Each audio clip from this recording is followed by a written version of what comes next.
So, welcome to Beauty of Colors podcast. Chandler, it's great to have you on the show. Thank you so much for having me, Cleanne. I'm very excited to be here. So, tell the listeners about you and what is your podcast all about? Oh, the Healing Heroes podcast. I love talking about this podcast.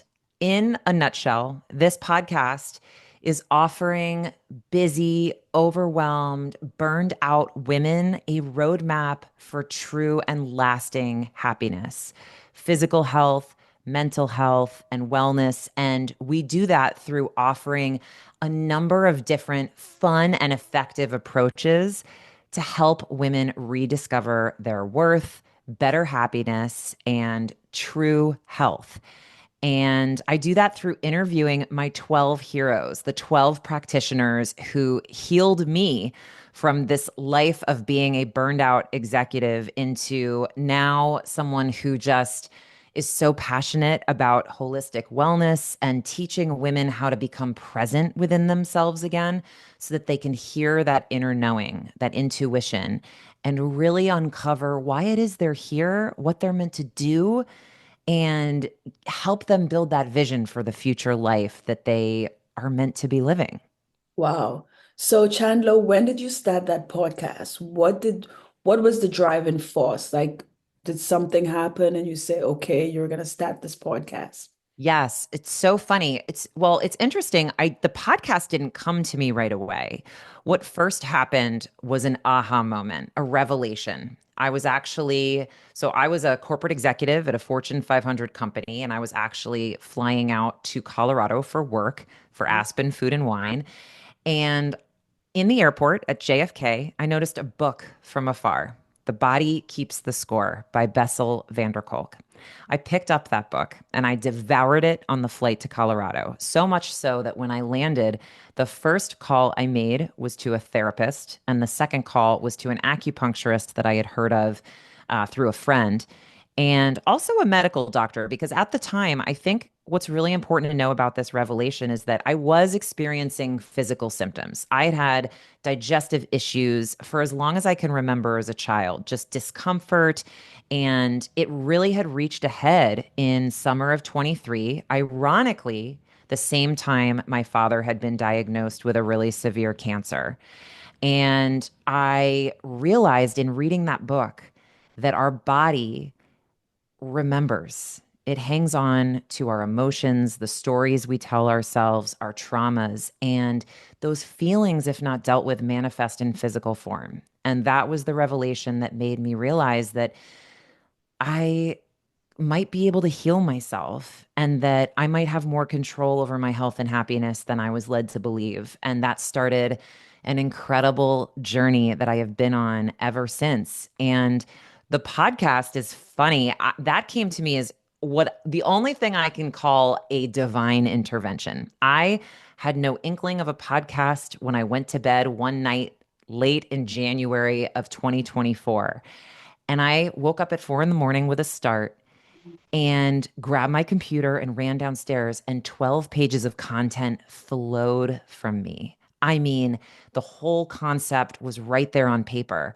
And the better part of 2024 was focused on bringing that vision to life, but it was absolutely planted in me that evening. Wow, what a story.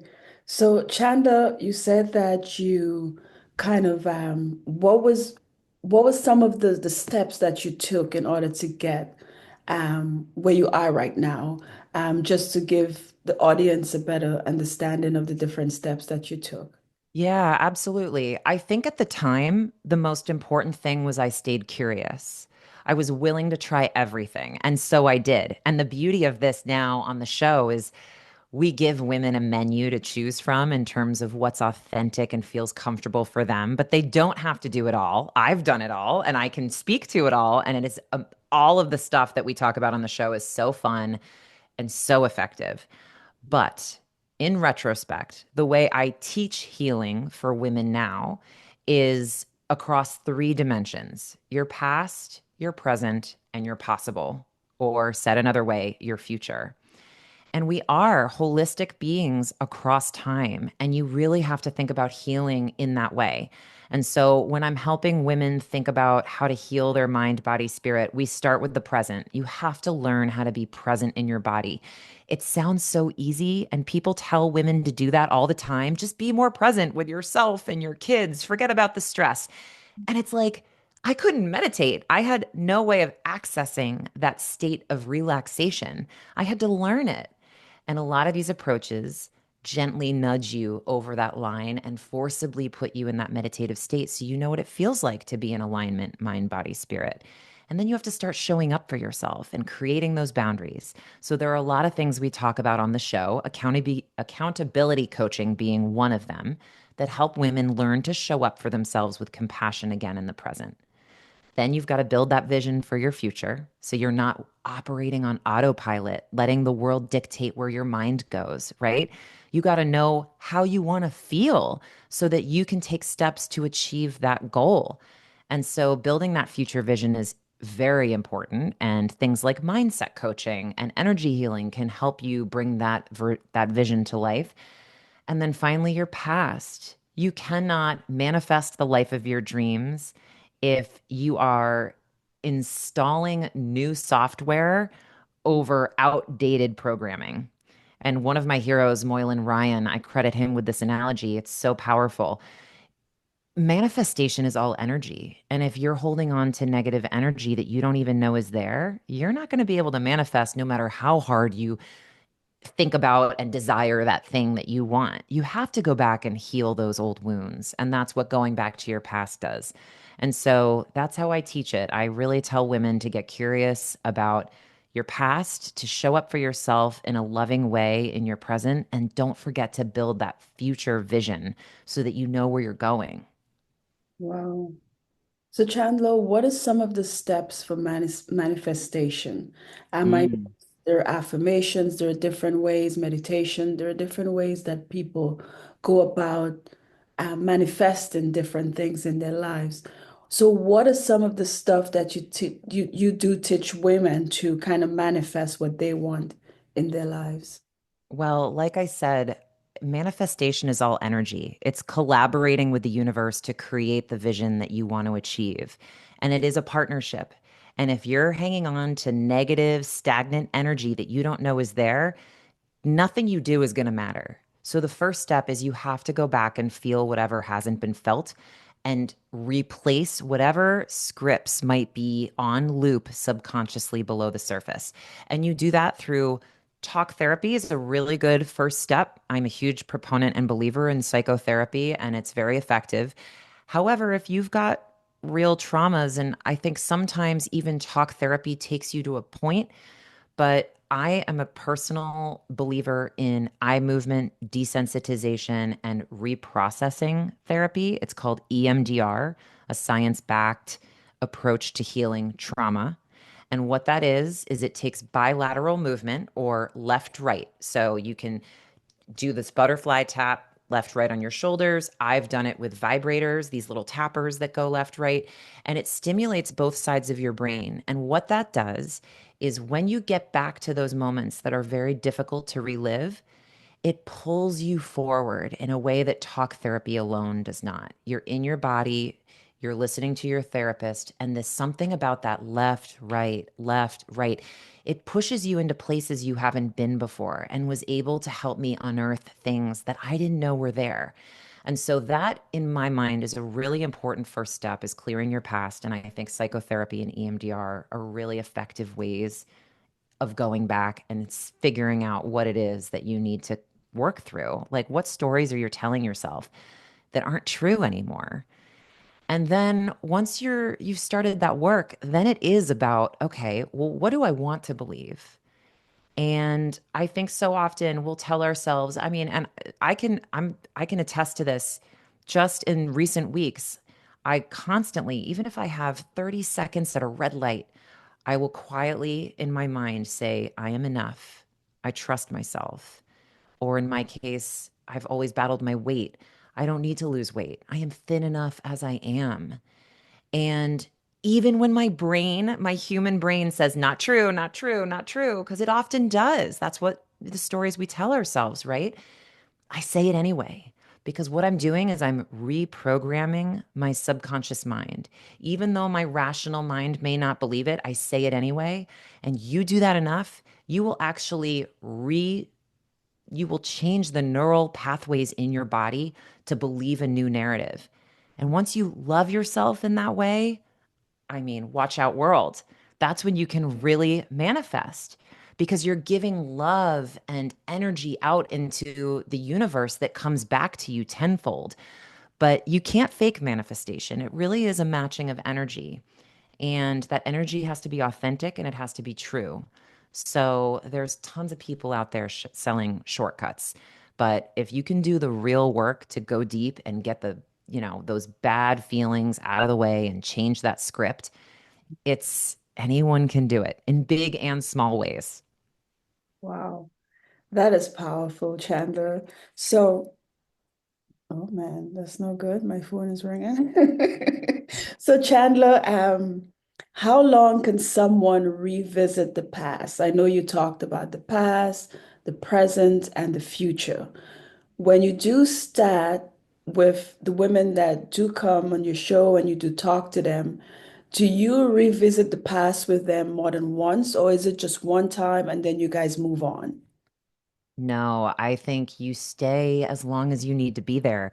So I started EMDR and psychotherapy in the fall of 23. I still go weekly. And it's really been incredible that a lot of the memories where I learned my deepest held beliefs were not in the traumas I expected to spend the most time on. They were in these innocuous, seemingly insignificant moments that had an incredibly lasting effect on how I see myself and my role within the world. And so this process takes time. And I think it's really important for women everywhere to know that. You can take medication, which I am very pro modern medicine, of course, but there's so many quick fixes out there that are just band-aid solutions. What I'm offering is a true journey to heal mind, body, spirit, but it takes the work and it takes the dedication and the readiness and the willingness to show up for yourself. So it is not an overnight process. I am just now with my therapist finally digging into a memory that I knew was going to be tough. Um, I knew it was going to be a very difficult conversation, but now we've now spent 2 sessions going deep into this experience, and I already feel so much lighter on the other side. And it's just, I think it just takes time. And with respect to your question about women on the show, I think one thing that makes the Healing Heroes podcast so unique is we don't have a revolving door model of guests. These 12 heroes that are on the show are my 12 healers. They're the individuals who healed me.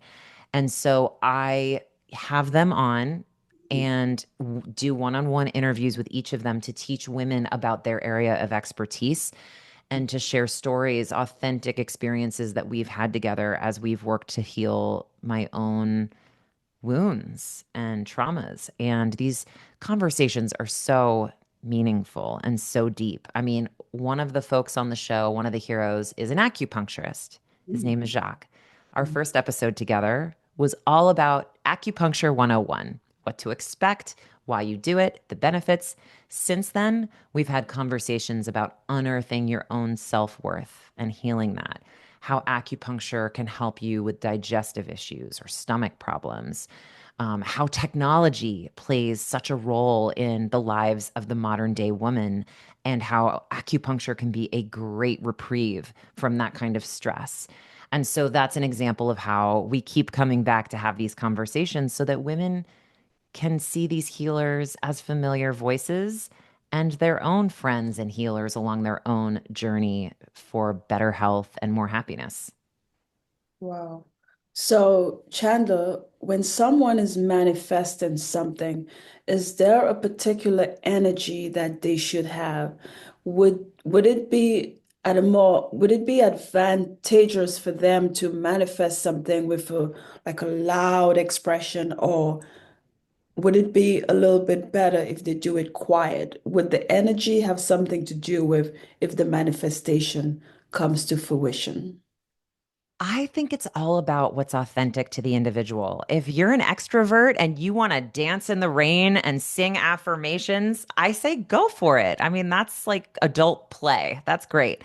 But if you're more of an introvert and that feels inauthentic to you and awkward, I think sitting quietly with yourself and just listening to music or just in silence in nature and saying whatever it is you want to believe about yourself over and over and over until your body believes it, that's where the power is. It's not in the how, it's more in the what and the consistency of it. That's how you change those neural pathways. And I promise you, if you do the work to clear out that negative energy while infusing those positive sentiments and affirmations consistently throughout the day, every day, which it doesn't have to take time. This is not something to add to your plate. This is like you're making breakfast. Tell yourself how much you love you, you know, at a red light, commuting on your way to work, the 2 minutes before you go to bed. 30 seconds of just self love and telling yourself whatever it is you want to believe has such an incredible impact on everything. It really does. I mean, people feel that change in you. They really do. And you'll see it too. I mean, you might find if you have chronic headaches, maybe your headaches get a little bit better over the next several days as you learn to love yourself a little bit more. Digestive issues, I saw those start to get better as soon as I started telling myself things like as soon as I stopped forcing it. I mean, we hear so much eat your protein, lift weights, make sure you're walking 10,000 steps a day, right? Like, there's so much information for women on how to be healthy, and it's exhausting. And you're trying to do it all, but if it feels forced, it's not going to work because you're bringing the wrong energy to it. And that's not your fault. It's just not authentic to you. As soon as I said, enough, I'm going to stop feeling like I have to have protein powder and I'm going to get my protein from sources that I enjoy, like eggs in the morning. And if it's not 40 grams, who cares? That's fine. Or I'm going to do 10 minutes of yoga. Maybe that's not, you know, the cardio I'm used to, but it's showing my body love and compassion and gentle ease in the morning. And those simple steps and just doing what feels right for me in the moment has changed everything. I feel like I'm not at war within myself anymore. And I actually have seen the scale finally start to move because I'm not trying so hard. I'm loving myself through it. You know, if I have to do a really intense workout, it's not from a place of, oh, I should do this because this is what the experts say I should do. It's I get to move my body today, and what a loving thing to sweat and get my heart rate up and feel really detoxed on a day that I'm extra stressed out. So I get to do this today. And tomorrow, I'm just going to go for a walk and take it easy as a gift since I'm working so hard today. And it's a totally different energy. It's a small shift, but that the way you talk to yourself matters so much more than I think we ever consider or believe. Wow. So, Chandler, where can the listeners get in touch with you? What are some of your social media links that they can connect with you? Do you have any resources? What is your podcast? Where is your podcast? So, Yes, yes, I'm happy to share. Our podcast is anywhere you listen to your podcast. You can find it on any platform, the Healing Heroes podcast. Super easy. Our website also has lots of resources. You can meet the heroes, check out our blog. There's lots of great articles on there, and many of our episodes are on site as well if you're interested in checking that out. And that link is healingheroespodcast.com. Healingheroespodcast.com. And our Instagram handle, that's really where I spend the majority of my time because we're really focused on women 40 to 55. And I know that demographic in particular is spending a lot of time on Instagram. So you can see a lot of great content and resources being posted to our Instagram handle, which is the same, Healing Heroes Podcast. So very consistent, very easy to use. sounds great. So, Chandler, do you have any last words for the listeners? I do. I think I would say, even if you're not ready to embark on a healing journey of your own just yet, I implore you to believe that you are enough already as you are. And I really mean that. I know we hear that often, but like really try to internalize that. You're doing enough. You're showing up for everyone you care about in so many meaningful ways. And so I just would encourage you to think about how you can start showing up for yourself and giving yourself grace and compassion in knowing that you are doing enough. So, Chandler, thank you for sharing all that information, great information with us. And thank you for being on Beauty of Colors podcast. Thank you for having me. This was such a pleasure to join you today.